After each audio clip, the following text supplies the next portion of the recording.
आज हिंदी कहानी सीरीज में मुंशी प्रेमचंद की देशभक्ति कहानी कातिल एक माँ बेटे का वार्तालाप हो रहा है। जो कहानी इस प्रकार है। जाड़ों की रात थी। 10 बजे सड़कें बंद हो गई थी और गलियों में सन्नाटा था। बूढ़ी बेवा माँ ने अपने नौजवान बेटे धर्मवीर के सामने थाली परोसते हुए कहा, तुम इतनी रात तक कहाँ रहते हो बेटा? रखे रखे खाना ठंडा हो जाता है। चारों तरफ सोता पड़ गया। आग भी तो इतनी नहीं रहती कि इतनी रात तक बैठे तापती रहो। धर्मवीर हृष्ट पुष्ट सुंदर नवयुवक था। थाली खींचता हुआ बोला, अभी तो 10 भी नहीं बजे अम्मा। यहाँ के मुर्दा दिल आदमी सरे शाम ही सो जाए तो कोई क्या करे। यूरोप में लोग 12-1 बजे तक सैर सपाटे करते रहते हैं। जिंदगी के मज़े उठाना कोई उनसे सीख ले। 1 बजे से पहले तो कोई सोता ही नहीं। माँ ने पूछा, तो 8-10 बजे सोकर उठते भी होंगे? धर्मवीर ने पालू बचाकर कहा, नहीं, वह 6 बजे ही उठ बैठते हैं। हम लोग बहुत सोने के आदी हैं। 10 से 6 बजे तक 8 घंटे होते हैं। 24 में 8 घंटे आदमी सोए तो काम क्या करेगा? यह बिल्कुल गलत है कि आदमी को 8 घंटे सोना चाहिए। इंसान जितना कम सोए उतना ही अच्छा। हमारी सभा ने अपने नियमों में दाखिल कर लिया है कि मेंबर को 3 घंटे से ज़्यादा न सोना चाहिए। माँ इस सभा का जिक्र सुनते सुनते तंग आ गई थी। यह न खाओ, वह न खाओ, यह न पहनो, वह न पहनो, न ब्याह करो, न शादी करो, न नौकरी करो, न चाकरी करो। यह सभा क्या लोगों को सन्यासी बनाकर छोड़ेगी? इतना त्याग तो सन्यासी ही कर सकता है। त्यागी सन्यासी भी तो नहीं मिलते। उनसे भी ज़्यादातर इंद्रियों के गुलाम नाम के त्यागी हैं। आज सोने की भी कैद लगा दी। अभी 3 महीने का घूमना खत्म हुआ, जाने कहाँ मारे फिरते हैं। अब 12 बजे खाइए या कौन जाने रात को खाना ही उड़ा दें। आपत्ति के स्वर में बोली, तभी तो यह सूरत निकल आई है कि चाहो तो एक एक हड्डी गिन लो। आखिर सभा वाले कोई काम भी करते हैं या सिर्फ आदमियों पर कैदे ही लगाया करते हैं? धर्मवीर बोला, जो काम तुम करती हो वही हम करते हैं। तुम्हारा उद्देश्य राष्ट्र की सेवा करना है, हमारा उद्देश्य भी राष्ट्र का सेवा करना है। बूढ़ी विधवा आज़ादी की लड़ाई में दिलो जान से शरीक थी। 10 साल पहले उसके पति ने एक राजद्रोहात्मक भाषण देने के अपराध में सजा पाई थी। जेल में उनका स्वास्थ्य बिगड़ गया और जेल में ही उनका स्वर्गवास हो गया। तब से यह विधवा बड़ी सच्चाई और लगन से राष्ट्र की सेवा में लगी हुई थी। शुरू में उसका नौजवान बेटा भी स्वयं सेवकों में शामिल हो गया था, मगर इधर 5 महीनों से वह इस नई सभा में शरीक हो गया और उसको जोशीले कार्यकर्ताओं में समझा जाता था। माँ ने संदेह के स्वर में पूछा, तो तुम्हारी सभा का कोई दफ्तर है? हाँ है। उसमें कितने मेंबर हैं? अभी तो सिर्फ 50 मेंबर है। वह 25 आदमी जो कुछ कर सकते हैं वह तुम्हारे 25,000 भी नहीं कर सकते। देखो अम्मा, किसी से कहना मत, वरना सबसे पहले मेरी जान पर आफत आ जाएगी। मुझे उम्मीद नहीं कि पिकेटिंग और जुलूसों से हमें आज़ादी हासिल हो सके। यह तो अपनी कमजोरी और बेवसी का साफ ऐलान है। झांकियाँ निकालकर और गीत गाकर कौमें नहीं आज़ाद हुआ करती। यहाँ के लोग अपनी अकल से काम नहीं लेते। एक आदमी ने कहा, यूँ स्वराज मिल जाएगा, बस आंखें बंद करके उसके पीछे हो लिए। वह आदमी गुमराह है और दूसरों को भी गुमराह कर रहा है। यह लोग दिल में इस ख्याल से खुश हो लें कि हम आज़ादी के करीब आते जाते हैं, मगर मुझे तो काम करने का यह ढंग बिल्कुल खेल सा मालूम होता है। लड़कों के रोने धोने और मचलने पर खिलौने और मिठाइयाँ मिला करती है, वहीं इन लोगों को मिल जाएगा। असली चीज़ तो तभी मिलेगी जब हम उसकी कीमत देने को तैयार होंगे। माँ ने कहा, उसकी कीमत क्या हम नहीं दे रहे हैं? हमारे लाखों आदमी जेल नहीं गए, हमने डंडे नहीं खाए, हमने अपनी जायदादें नहीं जब्त कराई। धर्मवीर, इससे अंग्रेज़ों को क्या क्या नुकसान हुआ? वे हिंदुस्तान उसी वक्त छोड़ेंगे जब उन्हें यकीन हो जाएगा कि अब वे एक पल भी नहीं रह सकते। अगर आज हिंदुस्तान के 1,000 अंग्रेज कत्ल कर दिए जाएं तो आज ही स्वराज मिल जाए। रूस इसी तरह आज़ाद हुआ, आयरलैंड भी इसी तरह आज़ाद हुआ, हिंदुस्तान भी इसी तरह आज़ाद होगा और कोई तरीका नहीं।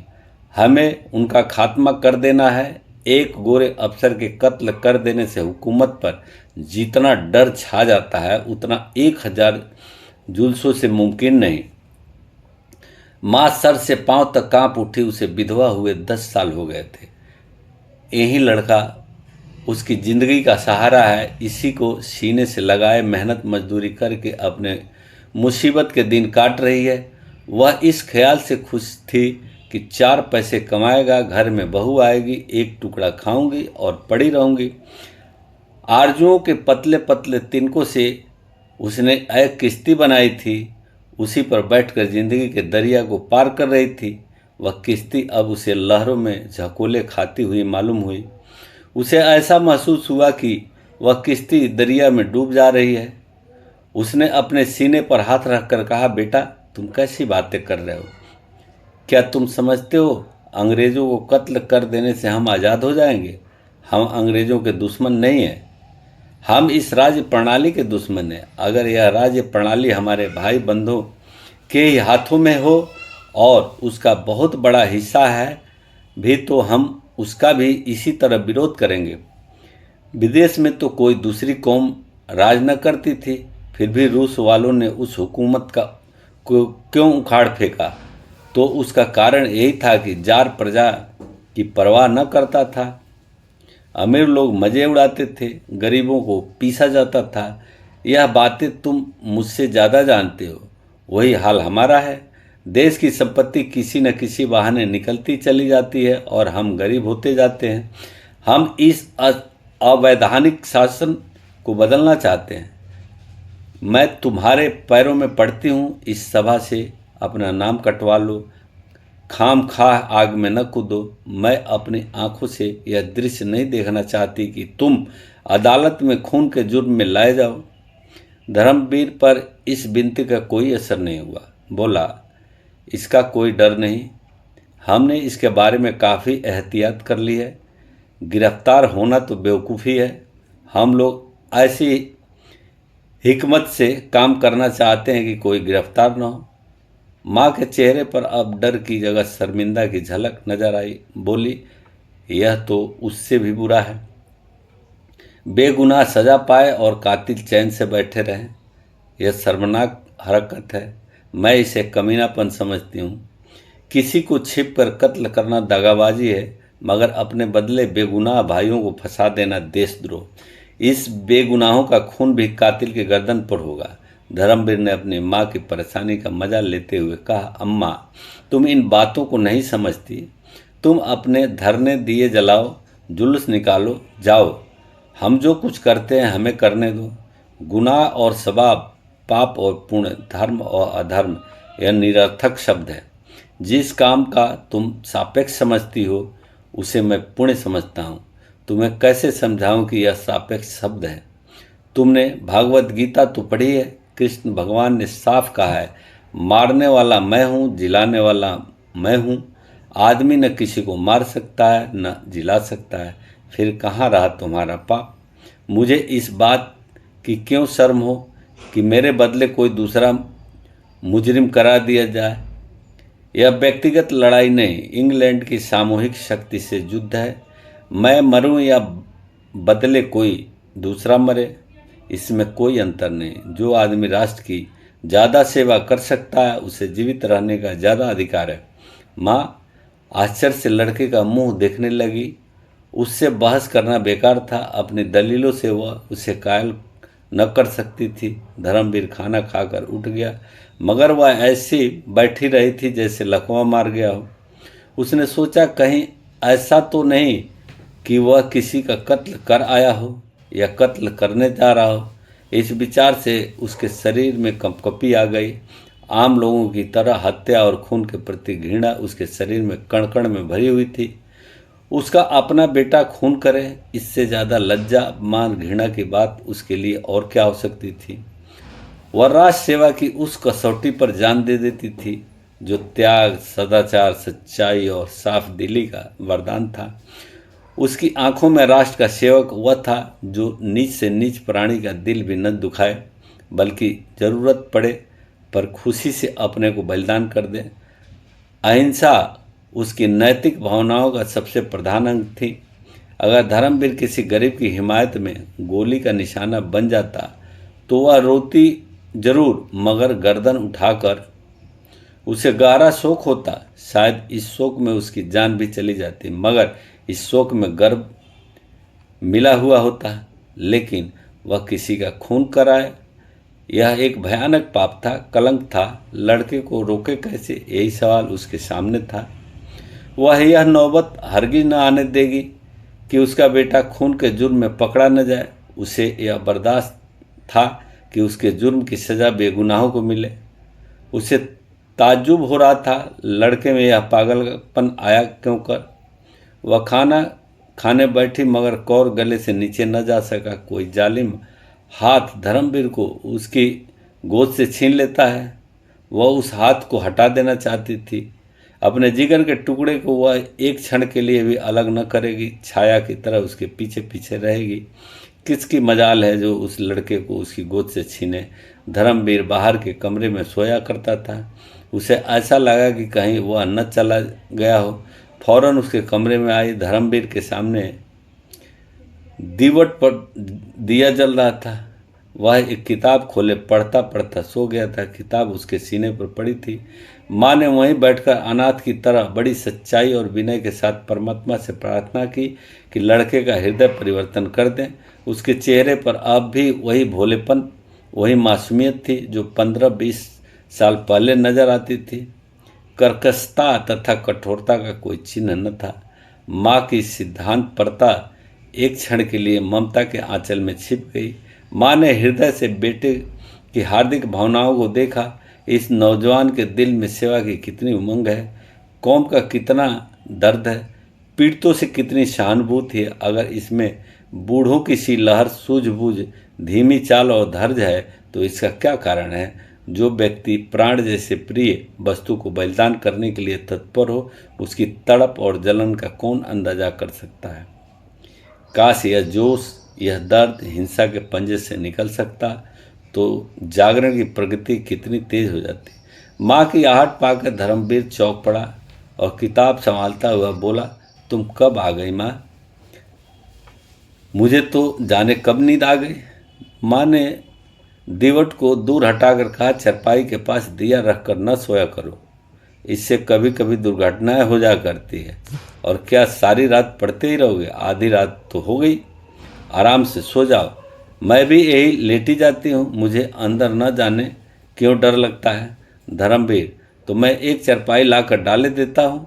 नहीं, मैं यहीं ज़मीन पर लेट जाती हूँ। वाह, मैं चरपाई पर लेटूँ और तू ज़मीन पर पड़ी रहो।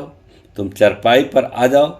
चल, मैं चरपाई पर लेटूँ और तू ज़मीन पर पड़ा रहे। यह तो नहीं हो सकता। मैं चरपाई लिए आता हूँ, नहीं तो मैं भी अंदर ही लेटता हूँ। आज आप डरी क्यों? तुम्हारी बातों ने डरा दिया। तू मुझे भी क्यों अपनी सभा में नहीं शरीक कर लेता? धर्मवीर ने कोई जवाब नहीं दिया। बिस्तर और चरपाई उठाकर अंदर वाले कमरे में चला।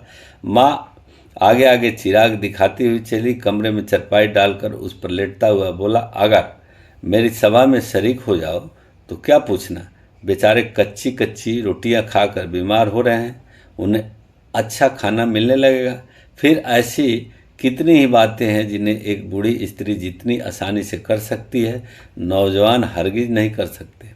मसलन किसी मामले का सुराग लगाना, औरतों में हमारे विचारों का प्रचार करना, मगर तुम दिल्लगी कर रही हो। माँ ने गंभीरता से कहा, नहीं बेटा, दिल्लगी नहीं कर रही, दिल से कर रही हूँ। माँ का दिल कितना नाजुक होता है इसका अंदाज़ा तुम नहीं लगा सकते। तुम्हें इतने बड़े खतरे में अकेला छोड़कर मैं घर नहीं बैठ सकती। जब तक मुझे कुछ नहीं मालूम था दूसरी बात थी, लेकिन अब यह बातें जान लेने के बाद मैं तुमसे अलग नहीं रह सकती। मैं हमेशा तुम्हारे बगल में रहूँगी और अगर ऐसा कोई मौका आया तो तुमसे पहले मैं अपने को कुर्बान करूँगी। मरते वक्त तुम मेरे सामने होंगे। मेरे लिए यही सबसे बड़ी खुशी है। यह मत समझो कि मैं नाजुक मौक़ों पर डर जाऊंगी, चीखूंगी, चिल्लाऊंगी, हरगिज नहीं। सख्त से सख्त खतरों के सामने भी तुम मेरी जबान से एक चीख न सुनोगे। अपने बच्चे की हिफाजत के लिए गाय भी शेरनी बन जाती है। धर्मवीर ने भक्ति से बेवल होकर माँ के पैर को चूम लिया। उसकी दृष्टि में वह कभी इतने आदर और स्नेह के योग्य न थी। दूसरे ही दिन परीक्षा का अवसर उपस्थित हुआ। यह 2 दिन बुढ़िया ने रिवॉल्वर चलाने का अभ्यास खर्च किए। पटाखे की आवाज़ पर कानों पर हाथ रखने वाली अहिंसा और धर्म की देवी इतने साहस से रिवॉल्वर चलाती थी और उसका निशाना इतना अचूक होता था कि सभा के नौजवानों को भी हैरत होती थी। पुलिस के सबसे बड़े अफसर के नाम मौत का परवाना निकला और यह काम धर्मवीर के सुपुर्द हुआ। दोनों घर पहुंचे तो माँ ने पूछा, क्यों बेटा, इस अफसर ने तो कोई ऐसा काम नहीं किया, फिर सभा ने क्यों उसको चुना? धर्मवीर माँ की सरलता पर मुस्कुराकर बोला, तुम समझती हो हमारी कांस्टेबल और सब इंस्पेक्टर और सुपरिटेंडेंट जो कुछ करते हैं अपनी खुशी से करते हैं। वे लोग जितने अत्याचार करते हैं उनके यही आदमी जिम्मेदार हैं, और फिर हमारे लिए तो इतना ही काफ़ी है कि वह उस मशीन का एक खास पुर्जा है जो हमारे राष्ट्र को चरम निडरता से बर्बाद कर रही है। लड़ाई में व्यक्तिगत बातों से कोई प्रयोजन नहीं, वहाँ तो विरोध पक्ष का सदस्य होना ही सबसे बड़ा अपराध है। माँ चुप हो गई। क्षण भर बाद डरते डरते बोली, बेटा मैंने तुमसे कभी कुछ नहीं मांगा, अब एक सवाल करती हूँ, उसे पूरा करोगे? धर्मवीर ने कहा, यह पूछने की कोई ज़रूरत नहीं अम्मा, तुम जानती हो मैं तुम्हारे किसी हुक्म से इनकार नहीं कर सकता। माँ, हाँ बेटा यह जानती हूँ, इसी वजह से तुझे यह सवाल करने की हिम्मत हुई। तुम इस सभा से अलग हो जाओ। देखो तुम्हारी बूढ़ी माँ हाथ जोड़कर तुमसे भीख मांग रही है। और वह हाथ जोड़कर भिखारी की तरह बेटे के सामने खड़ी हो गई। धर्मवीर ने कहकाया मारकर कहा, यह तो तुमने बेढप सवाल किया अम्मा, तुम जानती हो इसका नतीजा क्या होगा? जिंदा लौट कर आऊँगा। अगर यहाँ से कहीं भाग जाऊँ तो भी जान नहीं बच सकती। सभा के सब मेंबर ही मेरे खून के प्यासे हो जाएंगे और मुझे उनकी गोलियों का निशाना बनना पड़ेगा। तुमने मुझे यह जीवन दिया है, इसे तुम्हारे चरणों पर अर्पित कर सकता हूँ, लेकिन भारत माता ने तुम्हें और मुझे दोनों को ही जीवन दिया है और उसका हक सबसे बड़ा है। अगर कोई ऐसा मौका हाथ मिल जाए, मुझे भारत माता की सेवा के लिए तुम्हें कत्ल करना पड़े, तो मैं इस अप्रिय कर्तव्य से भी मुंह न मोड़ सकूंगा। आंखों से आंसू जारी होंगे, लेकिन तलवार तुम्हारी गर्दन पर होगी। हमारे धर्म में राष्ट्र की तुलना में कोई दूसरी चीज़ नहीं ठहर सकती, इसलिए सभा को छोड़ने का तो सवाल ही नहीं है। हाँ, तुम्हें डर लगता हो तो मेरे साथ न जाओ, मैं कोई बहाना कर दूंगा और किसी दूसरे कामरेड को साथ ले लूँगा। अगर तुम्हारे दिल में कमजोरी हो तो फौरन बतला दो। माँ ने कलेजा मजबूत करके कहा, मैंने तुम्हारे ख्याल से कहा था भैया, वरना मुझे क्या डर। अंधेरी रात के पर्दे में इस काम को पूरा करने का फैसला किया गया था। कोप का पात्र रात को क्लब से जिस वक्त लौटे वही उसकी ज़िंदगी का चिराग बुझा दिया जाए। धर्मवीर ने दोपहर ही को इस मौके का मुआयना कर लिया और उस खास जगह को चुन लिया जहाँ से निशाना मारेगा। साहब के बंगले के पास करील और करौंदे की एक छोटी सी झाड़ी थी, वहीं उसकी छिपने की जगह होगी। झाड़ी के बाईं तरफ नीचे जमीन थी, उसमें बेर और अमरूद के बाग थे। भाग निकलने का अच्छा मौका था। साहब के क्लब जाने का वक्त 7 से 8 बजे के बीच था, लौटने का वक्त 11 बजे था। इन दोनों वक्त की बात पक्की तरह मालूम कर ली गई। धर्मवीर ने तय किया कि 9 बजे चलकर उसी करौंदे वाली झाड़ी में छिप कर बैठ जाए। वहीं एक मोड़ भी था, मोड़ पर मोटर की चाल कुछ धीमी पड़ जाएगी, ठीक इसी वक्त उसे रिवॉल्वर का निशाना बना लिया जाए। ज्यों-ज्यों दिन गुजरता रहा था, बूढ़ी माँ का दिल भय से सूखता जाता था, लेकिन धर्मवीर के दैनंदिन आचरण में तनिक भी अंतर न था। वह नियत समय पर उठा, नाश्ता किया, संध्या की और अन्य दिनों की तरह कुछ देर पढ़ता रहा। 2-4 मित्र आ गए, उनके साथ 2-3 बाजियां शतरंज की खेली, इत्मीनान से खाना खाया और अन्य दिनों के साथ कुछ अधिक। फिर आराम से सो गया कि जैसे ही उसे कोई चिंता नहीं है। माँ का दिल उचाट था। खाने पीने का जो जिक्र ही क्या, वो मन मारकर एक जगह बैठी भी न रह सकती थी। पड़ोस की औरतें हमेशा की तरह आई, वह किसी से कुछ न बोली, बदहवास सी इधर उधर दौड़ती फिरती थी कि जैसे चूहिया बिल्ली के डर से सुराग ढूंढती हो। कोई पहाड़ सा उसके सिर पर गिरता था, उसे कहीं मुक्ति नहीं, कहीं भाग जाए ऐसी जगह नहीं। वे घिसे पीटे दार्शनिक विचार जिनके अब तक उनसे सांत्वना मिलती थी, भाग्य, पुनर्जन्म, भगवान की मर्जी, वे सब इस भयानक विपत्ति के सामने व्यर्थ जान पड़ते थे। जिरह बख्तर और लोहे की टोपी तीर तुपक से रक्षा कर सकते हैं, लेकिन पहाड़ तो उसे उन सब चीज़ों के साथ कुचल डालेगा। उसके दिलो दिमाग बेकार होते जाते थे। अगर कोई भाव शेष था तो वह भय था। मगर शाम होते होते उसके हृदय पर एक शांति सी छा जाग गई। उसके अंदर एक ताकत पैदा हुई जिसे मजबूती की ताकत कह सकते हैं। चिड़िया उस वक्त तक फड़फड़ाती रही जब तक उड़ निकलने की उम्मीद थी। उसके बाद वह बहेलिए के पंजे और कसाई के छुरे के लिए तैयार हो गई। भय की चरम सीमा साहस है। उसने धर्मवीर को पुकारा, बेटा कुछ आकर खा लो। धर्मवीर अंदर आया। आज दिन भर माँ बेटे में एक बात भी न हुई थी। इसी वक्त माँ ने धर्मवीर को देखा तो उसका चेहरा उतरा हुआ था। वह स्वयं जिससे आज उसने दिन भर अपने भीतर की बेचैनी को छिपा रखा था, जो अब तक उड़े उड़े से दिमाग की शक्ल में दिखाई दे रही थी, खतरे के पास आ जाने पर पिघल गया था। जैसे कोई बच्चा भालू को दूर से देखकर तो खुशी से तालियां बजाए, लेकिन उसके पास आने पर चीख उठे। दोनों ने एक दूसरे की तरफ देखा, दोनों रोने लगे। माँ का दिल खुशी से खिल उठा। उसने आंचल में धर्मवीर के आंसू पोंछते हुए कहा, चलो बेटा यहाँ से कहीं भाग चलें। धर्मवीर चिंतामग्न खड़ा था। माँ ने फिर कहा, किसी से कुछ कहने की जरूरत नहीं, यहाँ से बाहर निकल जाए जिसमें किसी को खबर भी न हो। राष्ट्र की सेवा करने के और भी बहुत सारे रास्ते हैं। धर्मवीर जैसे नींद से जागा बोला, यह नहीं हो सकता अम्मा, कर्तव्य तो कर्तव्य है, उसे पूरा करना पड़ेगा, चाहे रोकर पूरा करो चाहे हंसकर। हाँ, इस ख्याल से डर लगता है कि नतीजा न जाने क्या हो। मुमकिन है कि निशाना चूक जाए और गिरफ्तार हो जाऊं या उसकी गोली का निशाना बनूं, लेकिन खैर जो हो सो हो। मर भी जाएंगे तो नाम तो छोड़ जाएंगे।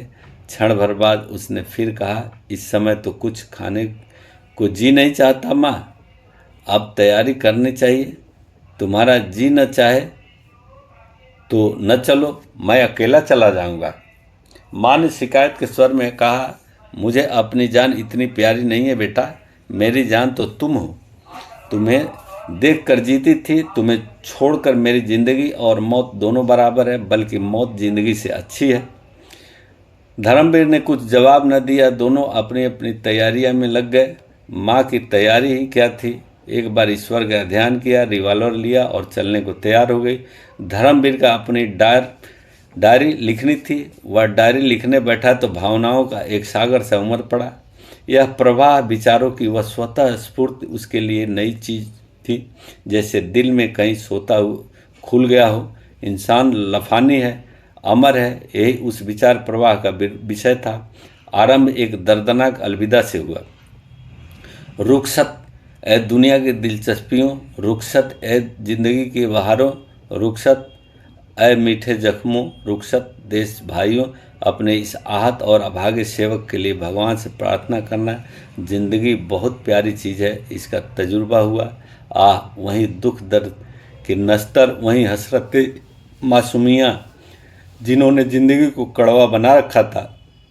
इस समय जीवन की सबसे बड़ी पूंजी है यह प्रभात की सुनहरी किरणों की वर्षा, यह शाम की रंगीन हवाएं, यह गली कूचे, यह दरों दीवारों फिर देखने को मिलेंगे। जिंदगी बंदिशों का नाम है, बंदिशें एक एक करके टूट रही है। जिंदगी का सिराजा बिखरा जा रहा है। ऐ दिल की आज़ादी, आओ तुम्हें नाउम्मीदी की कब्र में दफन कर दो। भगवान से यही प्रार्थना है कि मेरे देशवासी फले फूले, मेरा देश लहराए। कोई बात नहीं, हम क्या और हमारी हस्ती ही क्या, मगर गुलशन बुलबुलों से खाली न रहेगा। मेरी अपने भाइयों से इतनी ही विनती है कि जिस समय आप आज़ादी के गीत गाएं तो इस गरीब की भलाई के लिए दुआ करके उसे याद कर लें। डायरी बंद करके उसने एक लंबी सांस खींची और उठ खड़ा हुआ। कपड़े पहने, रिवाल्वर जेब में रखा और बोला, अब तो वक्त हो गया अम्मा। माँ ने कुछ जवाब न दिया। घर संभालने की किसे परवाह थी, जो चीज़ें जहाँ पड़ी थी वहीं पड़ी रही, यहाँ तक कि दिया भी न बुझाया गया। दोनों खामोश घर से निकले, एक मर्दानगी के साथ कदम उठाता, दूसरी चिंतित और शोकमग्न और बेबसी के बोझ से झुकी हुई। रास्ते में भी शब्दों का विनिमय न हुआ। दोनों भाग्य लिपि की तरह अटल, मौन और तत्पर थे।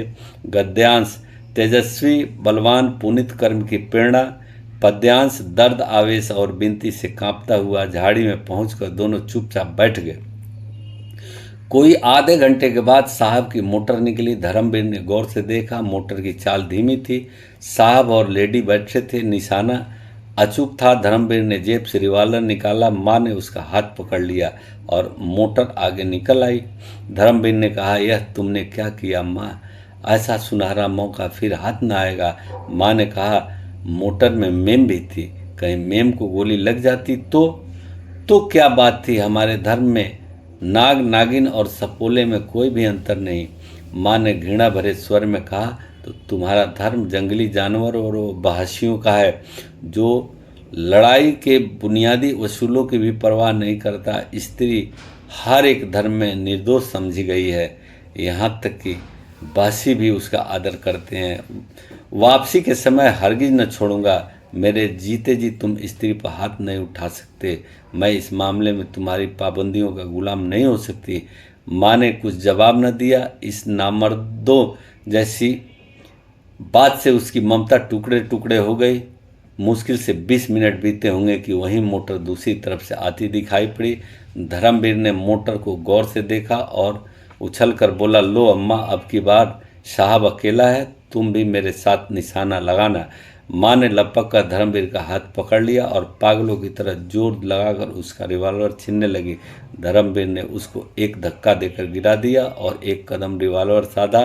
1 सेकंड में माँ उठी। उसी वक्त गोली चली। मोटर आगे निकल गई, मगर माँ जमीन पर तड़प रही थी। धर्मवीर रिवाल्वर फेंक कर माँ के पास गया और घबरा कर बोला, अम्मा क्या हुआ? फिर एकाएक इस शोक भरी घटना की प्रतीति उसके अंदर चमक उठी। वह अपनी प्यारी माँ का कातिल है।